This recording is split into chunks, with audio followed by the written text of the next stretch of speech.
যোগ্য শিক্ষকদের চাকরিতে বহাল এবং ওয়াকফ সংশোধন বিল প্রত্যাহারের দাবিতে আন্দোলনে নামল কংগ্রেস।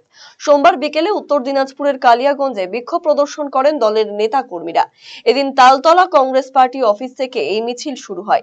মিছিলে উপস্থিত ছিলেন প্রদেশ যুব কংগ্রেসের যুগ্ম সম্পাদক সৌম্য দত্ত, কালিয়াগঞ্জ ব্লক এবং শহর কংগ্রেস সভাপতি সুজিত দত্ত এবং তুলসী জয়সওয়াল, ছাত্র পরিষদের জেলা সভাপতি জপেন দেব শর্মা এবং যুব কংগ্রেসের গিরিধারী প্রামাণিক, জাহাঙ্গীর আলম প্রমুখ। সুকান্ত মোড় দিয়ে ডাকবাংলো রোড হয়ে মহেন্দ্রগঞ্জ ছুঁয়ে এই মিছিল বিবেকানন্দ মোড়ে এসে সমাপ্ত হয়।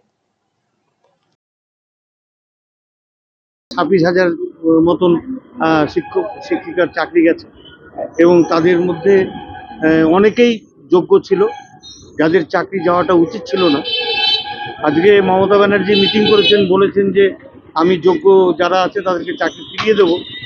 কিন্তু আমরা জানি যে কোর্ট বারবার মমতা ব্যানার্জি বা সরকারকে বলেছে যোগ্য বা অযোগ্য বেছে দিন, তাহলে আমরা যোগ্যদেরকে রেখে অযোগ্যদের বাতিল করব। কিন্তু রাজ্য সরকার অযোগ্যদের বাঁচাতে গিয়ে যোগ্যদের বলি দিয়ে দিল।